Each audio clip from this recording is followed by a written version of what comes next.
The baby froze over the same spot on the living room carpet, his tiny face locked in shock, and their golden Labrador mirrored the exact expression beside him. When Sarah filmed their synchronized reactions for the third time that week, she laughed until tears streamed down her face. Her husband Marcus thought it was the cutest thing their 9-month-old son, Oliver, had ever done.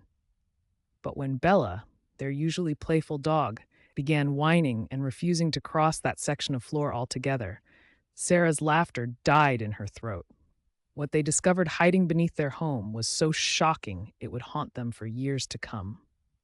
Before watching, don't forget to like, share, and subscribe so you never miss another heart-gripping story like this one. Sarah had first noticed Oliver's strange behavior on a Tuesday morning. She'd set him down for tummy time, watching with pride as he crawled across the beige carpet with increasing confidence. But when he reached the spot near the entertainment center, about 3 feet from the wall, his entire body went rigid. His eyes widened. His mouth formed a perfect O of surprise. "Marcus, come look at this," Sarah called, giggling. Marcus emerged from the kitchen, coffee mug in hand. "What's up?" "Watch." Sarah picked Oliver up and placed him a few feet away, then watched as he crawled forward. The moment his hands touched that specific area, he froze again, that same shocked expression painting his face. Marcus laughed. "What is he doing?" "I have no idea. He's done it twice now." Then Bella trotted over, her tail wagging. She stepped onto the same spot and immediately stopped, her ears flattening against her head. She looked up at them with an expression that perfectly matched Oliver's bewilderment. "Oh my God," Sarah gasped, fumbling for her phone. "They're doing it together." For the next few days, it became the family's favorite entertainment. Sarah would set Oliver down, and like clockwork, he'd crawl to that spot and freeze. Bella would join him, and both would hold the pose for several seconds before moving on. Sarah sent videos to her mother, to her sister, to the neighborhood mom group. Everyone agreed it was the most adorable thing they'd ever seen. "Maybe there's a cold draft," Marcus suggested on Friday evening, watching Oliver perform his routine again. "In the middle of the floor? That doesn't make sense. Kids are weird. Dogs are weirder." But Sarah noticed something shifting in Bella's behavior. The dog's tail no longer wagged when she approached the spot. Her playful curiosity had transformed into something else. Wariness. Fear, even. By Sunday, Bella refused to walk over that section of carpet at all. She would take the long way around the couch to reach the other side of the room, her body pressed low, her eyes darting toward the floor. "Marcus, something's wrong," Sarah said, her voice tight with worry. "Bella's scared." "She's a dog, Sarah. She probably smells something we spilled." "Then why is Oliver still doing it too?" Marcus sighed, setting down his tablet. "What do you want me to say? That our floor is haunted? That there's some mysterious force field in our living room?" "I want you to take this seriously," Sarah snapped, surprised by the edge in her voice. That night, after Oliver was asleep, Sarah got down on her hands and knees. She pressed her palms against the carpet where Oliver always froze. Nothing. She put her ear to the floor. Silence. She ran her fingers along the baseboard, checking for gaps or drafts. Everything felt normal. "See?" Marcus said from the couch. "There's nothing there." But Sarah couldn't shake the image of Bella's frightened eyes, or the way Oliver's expression had changed from surprise to something approaching discomfort. The next morning, she placed Oliver on his playmat instead, keeping him away from that section of floor entirely. "You're being paranoid," Marcus said as he left for work. "I'm being careful," Sarah shot back. "There's a difference." Tuesday afternoon, Sarah's mother came to visit. Sarah showed her the videos, then pointed to the spot on the floor. "Bella won't go near it anymore," Sarah explained, "and I swear Oliver seems upset when I put him down there now." Her mother knelt down, testing the carpet herself. "I don't feel anything, honey. Maybe you should just let it go." But Sarah couldn't let it go. That evening, she watched as Marcus walked across the living room, his footsteps heavy and confident. He didn't react at all. Neither did she when she crossed the same path. Whatever Oliver and Bella were sensing, it was invisible to standing adults. "I'm calling someone," Sarah announced. "Who? The Ghostbusters?" Marcus laughed, but his smile faded when he saw her face. "Sarah, come on. We just installed that new water softener last month. The house is fine. Everything's fine." The water softener. The words hung in the air. Where is it? Sarah asked slowly. In the basement. By the furnace. Why?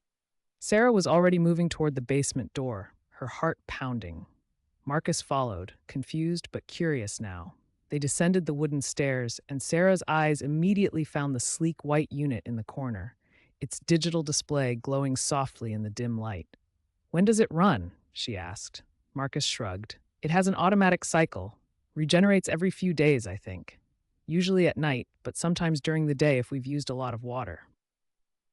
Sarah knelt beside the unit, pressing her hand against its side. She felt nothing, but then she noticed the timer display. The next regeneration cycle was scheduled to begin in 12 minutes. We're waiting, she said firmly. Sarah, this is ridiculous. 12 minutes, Marcus. That's all I'm asking. They stood in the basement, the silence broken only by the occasional creak of the house settling. Sarah kept her hand pressed against the water softener, her jaw clenched. Marcus checked his watch repeatedly, sighing with exaggerated patience. Then, at exactly 6:47 p.m., the unit clicked on. Sarah felt it immediately, a faint vibration traveling through the metal casing. But it wasn't just the machine vibrating. She pressed her hand to the concrete floor. Nothing. Then she stood and placed her palm against the wooden support beam that ran from the basement ceiling up to the first floor. There, a subtle hum, barely perceptible, traveling through the wood. Marcus, she whispered, feel this. He placed his hand where hers had been.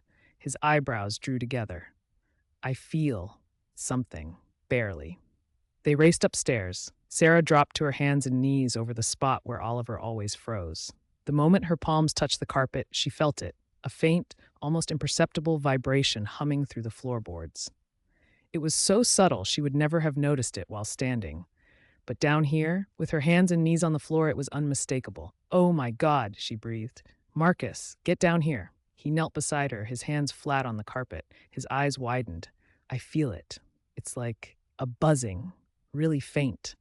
The water softener's regeneration cycle ran for exactly 20 minutes. During that time, Sarah and Marcus tested every inch of the living room floor. The vibration was strongest in that one spot, directly above where the support beam connected to the floor joists below. The high-efficiency motor in the water softener, combined with the specific frequency of its regeneration cycle, was creating a vibration that traveled up through the house's wooden structure. Oliver's hands are so sensitive, Sarah said, her voice shaking with relief and residual fear.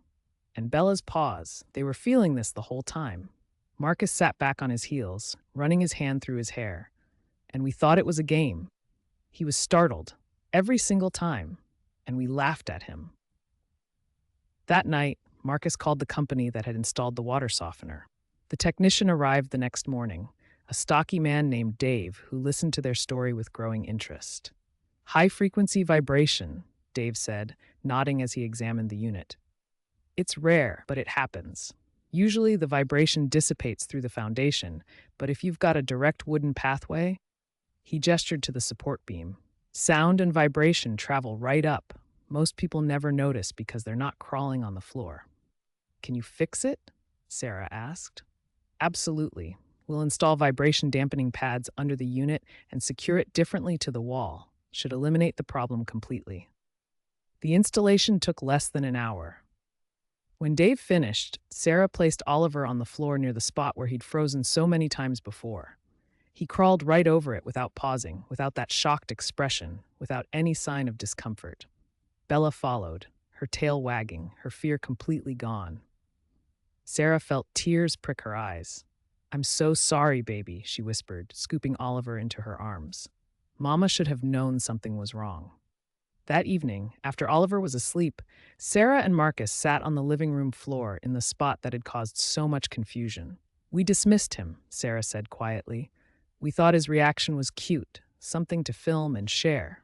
We didn't consider that he might actually be experiencing something uncomfortable. Marcus took her hand. But you figured it out. You listened when Bella's behavior changed. You trusted your instincts. I almost didn't. I almost convinced myself I was being paranoid. But you didn't. That's what matters. Sarah looked at Bella, who was sprawled on her bed in the corner, completely relaxed. Animals know, she said softly. They sense things we can't, And babies, too. Their senses are so much sharper than ours. We forget that because we're taller, because we experience the world differently. Over the following weeks, Sarah found herself watching Oliver more carefully, paying attention to his reactions instead of dismissing them as random baby behavior. When he fussed near the window, she checked and found a small draft. When he refused to touch a particular toy, she discovered a sharp edge she'd missed.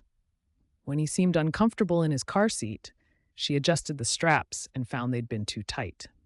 "You were trying to tell us all along," she whispered to him one night as she rocked him to sleep. "In your own way, you were communicating. We just had to learn how to listen."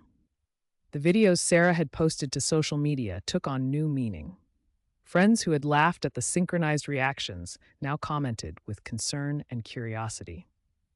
Several mothers reached out to say they'd started paying closer attention to their own children's seemingly inexplicable behaviors. One discovered a faulty outlet. Another found a gas leak. A third realized her baby's fussiness near the basement door was because of mold she couldn't smell, but he could sense.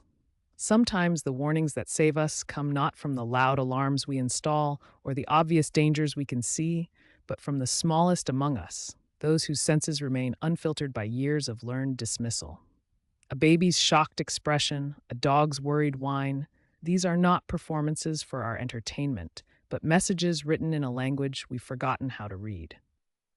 The floor beneath our feet holds secrets our adult bodies can no longer detect, and the line between safety and harm is often measured not in what we know, but in what we're willing to believe, when those who cannot speak try desperately to tell us something is wrong. If this story opened your eyes to the importance of trusting the reactions of those who experience the world differently than we do, don't forget to like this video, comment your thoughts, and subscribe for more powerful stories. Share it with friends and family, especially parents of young children, because sometimes the most important warnings come from those we least expect, and listening might just save a life.